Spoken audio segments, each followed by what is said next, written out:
Avez-vous déjà pensé à la manière dont Noël est vécu au purgatoire? Tandis que nous, ici, sur Terre, allumons des lumières, préparons des chants et célébrons le mystère de l'incarnation, les âmes du purgatoire vivent cette période d'une manière unique et extraordinaire. Vous êtes-vous déjà demandé si Noël leur apporte un soulagement? Si ces âmes souffrantes, brûlant d'amour pour Dieu, trouvent un moment de consolation durant cette fête? Restez avec nous et découvrons ensemble les révélations de certains mystiques sur ce sujet, car ce que nous sommes sur le point de vous raconter changera votre façon de voir Noël et la communion des saints. Le purgatoire, selon la doctrine de l'Église, est ce lieu où les âmes se purifient pour entrer en présence de Dieu. Même si c'est un lieu de souffrance, il est imprégné d'espérance. Chaque âme qui s'y trouve sait qu'un jour, elle verra Dieu face à face. Mais comment Noël est-il vécu au purgatoire? Les mystiques nous offrent quelques réponses. Sainte Faustine Kowalska, dans ses révélations, raconte avoir vu des âmes au purgatoire qui, pendant le temps de Noël, recevaient une lumière spéciale provenant de la naissance de Jésus. Cette lumière, qui émanait directement de l'enfant Jésus, non seulement illuminait leur souffrance, mais leur apportait une paix profonde, une anticipation de la joie céleste. Sainte Faustine écrit dans son journal « Le jour de Noël, le Seigneur m'a montré les âmes du purgatoire », écrit Sainte Faustine dans son journal. Leur peine était allégée par la lumière divine qui descendait de la crèche. Cette lumière, pleine de miséricorde, traversait chaque recoin de ce lieu et leur procurait un profond soulagement. Il me semblait entendre leur chant de louange, doux et plein d'espérance, bien que contenu par la purification. Chaque âme levait les yeux vers la crèche, et dans leur regard brillait une joie future, comme si elle pouvait entrevoir le moment où elle serait en présence de Dieu. Ces paroles nous invitent à réfléchir. Si Noël est une fête de paix et de joie pour nous, combien plus doit-elle l'être pour ces âmes qui vivent dans l'attente de la rédemption finale? Noël est également un moment où le ciel et la terre se rapprochent davantage. Des mystiques comme Maria Sima, connue pour ses visions des âmes du purgatoire, nous enseignent que pendant les grandes fêtes liturgiques, et particulièrement à Noël, de nombreuses âmes reçoivent la grâce d'être libérées.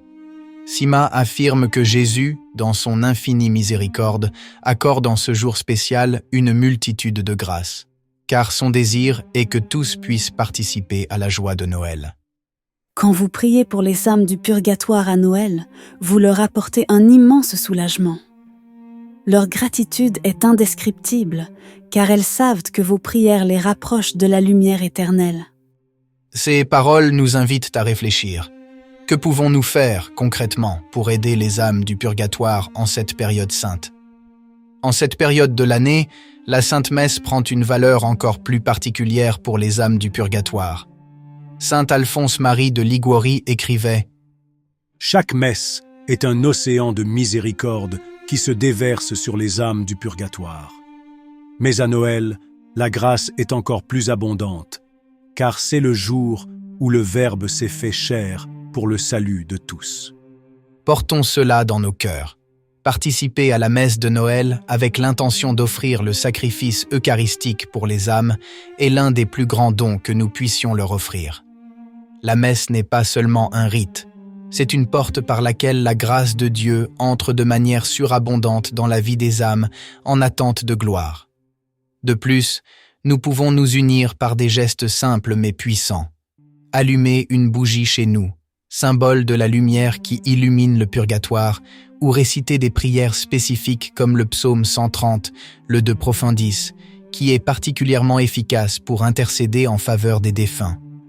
Chaque petit acte de dévotion devient une caresse pour ces âmes. Mais comment les âmes du purgatoire vivent-elles la joie de Noël en plein milieu de leur purification? Saint Jean Bosco, dans ses visions, a vu une âme qui lui a dit « Le jour de Noël, notre douleur se transforme en une louange discrète, car nous savons que l'enfant Jésus est venu aussi pour nous. Chaque regard vers la crèche nous rappelle que sa miséricorde n'a pas de limite.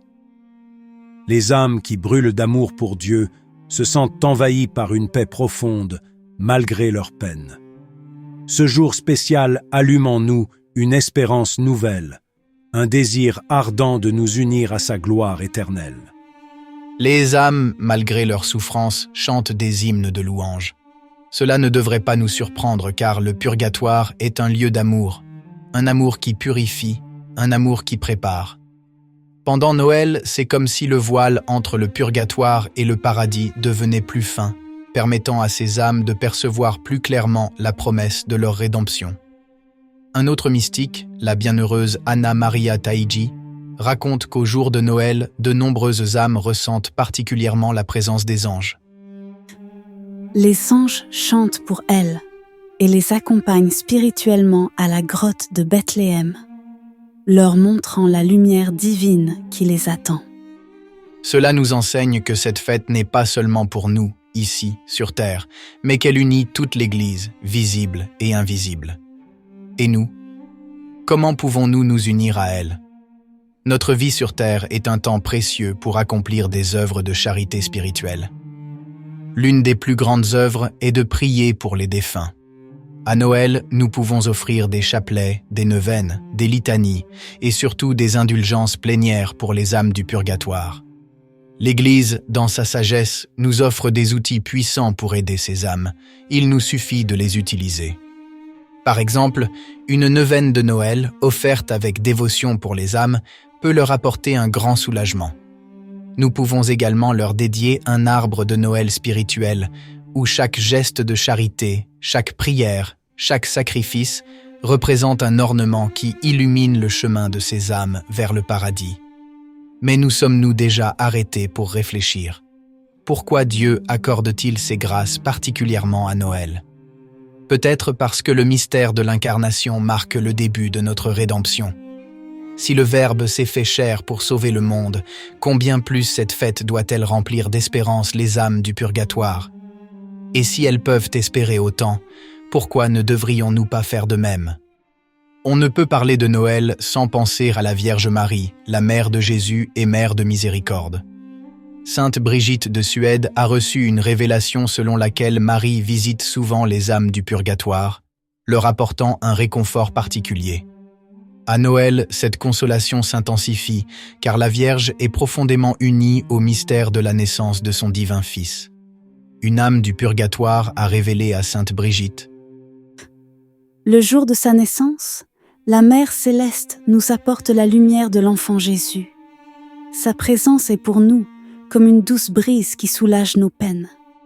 Imaginons ceci, la Vierge, portant l'enfant dans ses bras, apportant la lumière divine à ces âmes qui attendent encore.